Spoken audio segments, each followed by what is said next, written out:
తెలంగాణ ప్రభుత్వం 2014లో ఏర్పడింది.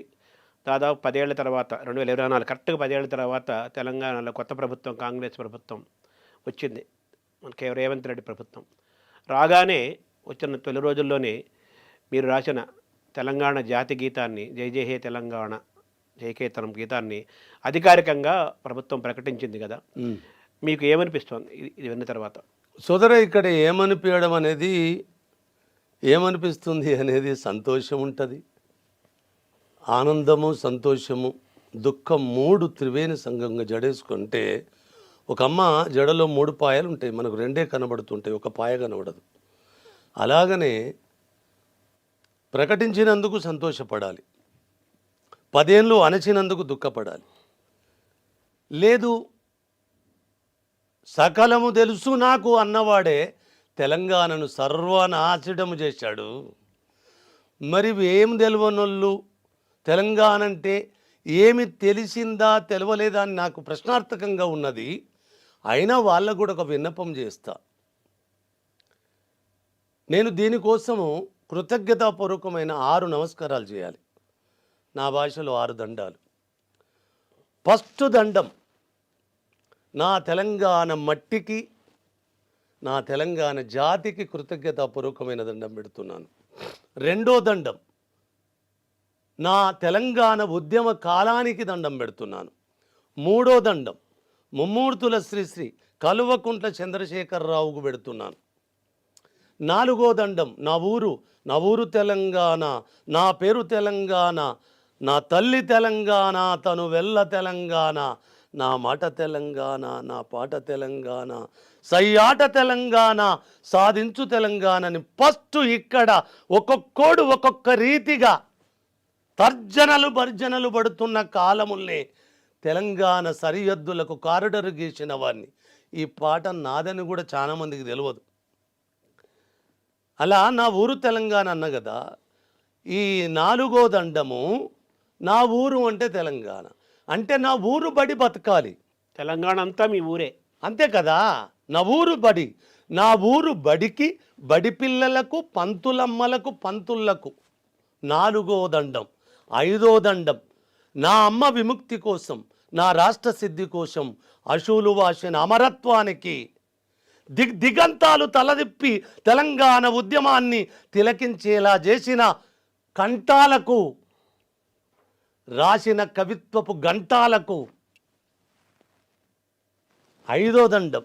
ఆరో దండము శ్రీ ఏనుముల రేవంత్ రెడ్డి అని మా తెలంగాణ రాష్ట్ర ముఖ్యమంత్రికి, కాంగ్రెస్ పార్టీ క్యాబినెట్ మినిస్టర్లకు నన్ను గదిపిన ప్రతి చెయ్యికి చెయ్యెత్తు దండం, నన్ను గదిపిన ప్రతి చెయ్యికి కూడా దండం. ఈ పాట ఎప్పుడో పుట్టింది కదా. ఆంధ్రప్రదేశ్లో ఎలాగైతే మన శంకరంబాడి సుందరాచార్య మా తెలుగు తల్లికి మల్లె పూతండ ఎలాగో తెలంగాణ ప్రాంతానికి ఒక జాతి గీతంగా, తెలంగాణ జాతి గీతంగా ఎప్పుడో అవతరించింది గీతం. ఇప్పుడు దీన్ని అధికారికంగా ప్రకటించారు.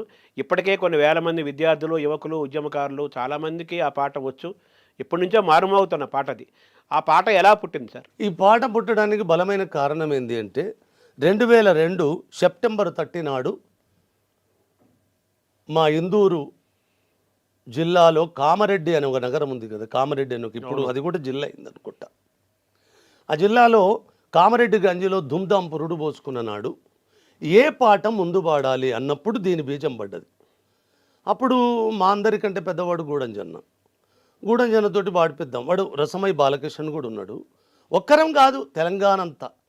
ఇవాళ తెలంగాణ దుమ్దాము నాది నాది అన్న నకరాలు చేస్తున్న వాళ్ళకు దాని భిక్ష తన పాదు, ఆ పాదు పందిరి అంత అందశ్రీయే.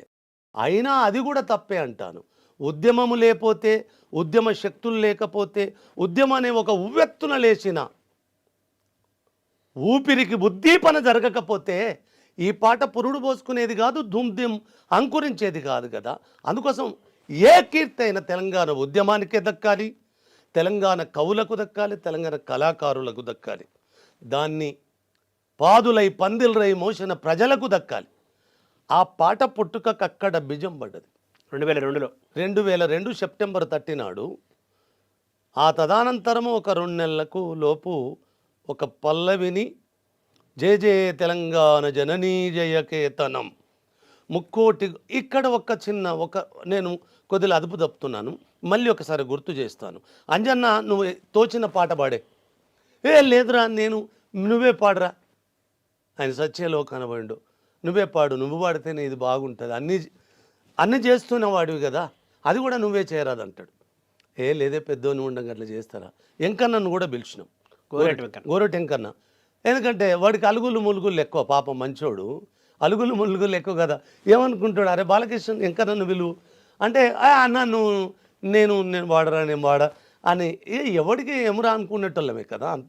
అంత సమాంతరమైన ఒక్క లెక్కలో ఉన్నమే కదా. అక్కడ తెలంగాణ ప్రస్థానమే మాకు ప్రాణప్రతిష్ఠ తప్ప మా వ్యక్తిగత ఆరాధనలు లేవు. అట్లా అన్నప్పుడు నిజంగానే మంచికో చెడుకో సత్యాన్నే చెప్పాలి. వాడు బాలకృష్ణ ఒక మాట అంటాడు, ఇవి పాదు నువ్వే పందిరు నువ్వే కదా, ఇక పాడడం కూడా ఏదో నువ్వు వాడు.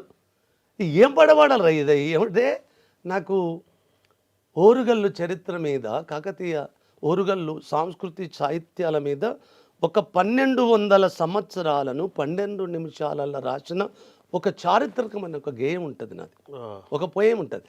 అదే ఆ గీతమే ఈ గీతాన్ని రాయించింది అనిపిస్తుంది నాకు. ఆ గీతం ఏంటి సార్? ఏంటంటే, గలగల గలగల గజ్జల బండి గల్లు చూడు ఓరు గల్లు చూడు, నాటి కాకతీయులేలినట్టి కిల్ల చూడు నా జిల్ల చూడు అని, పాలకుర్తి సోమన్నను చూడు బమ్మే రాపోతన్నను చూడు, సర్వాయి పాపన్న ఏలిన కిలాషాపురము కీర్తిని చూడు, నరిమెటాబచ్చన్నపేట చేరియాల మద్దూరు బాట రజాకారులను తరిమి కొట్టిన వీరాభైరన్ పల్లెను చూడు, పెంబర్తి ఒక చిన్నూరంట కలామ తల్లికి కన్నుల పంట, జాతికి విప్లవ వీరుల గన్న జాగోరే జనగామను చూడు, గలగల గలగల గజ్జల బండి.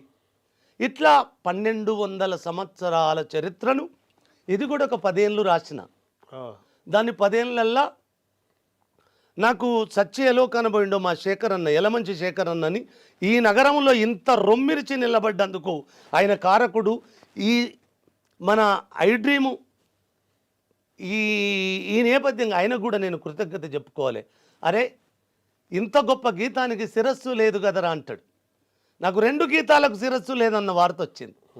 ఇది శిరస్సు ఎందుకు లేదు, ఇంత పరిగెత్తుతుందన్న అంటే, గడిద ప్రపంచ రాజకీయాలలో 63 ఏళ్ళు చక్రవర్తిగా ఏలిన ఏకైక వ్యక్తి గణపతి దేవుడు. వాణ్ణి చూపెట్టకపోతే ఈ పాటకు శిరస్సు ఎట్లున్నట్టురా. గణపతి దేవుడు. అలాగనే రుద్రమాదేవి లేకుండా కాదురా, రుద్రమాదేవికి విద్య నేర్పిన గురువు లేకపోతే ఎట్లయితుందిరా అంటే, నిజంగా ఒళ్ళంతా నిజంగా లేదు శిరస్సు అని అప్పుడు ఒకటి రాశాను.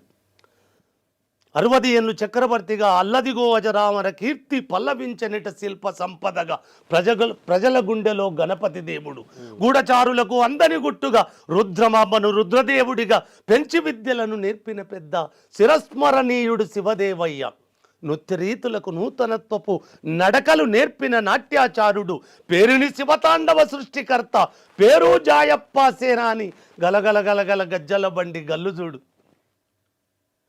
అట్లా ఆ పాటతో మొదలుపెట్టి గజ్జల బండి గట్టి తెలంగాణ ప్రతి పల్లెకు ఆ పాటల బండి పరిగెత్తింది. ఆ ఉద్యమం ఉవ్వెత్తున లేచి ఏ తెలంగాణ ఊపిరి జల్పని నేపథ్యం ఉన్నదో ఆ ధూమ్ధాము ఊపిరి జల్పడం కాదు, దుందుబులు మోగించింది, ప్రతి గుండెను దుందిబిగా మార్చి మోగించింది. ఆ చరిత్రకు కారణభూతమైన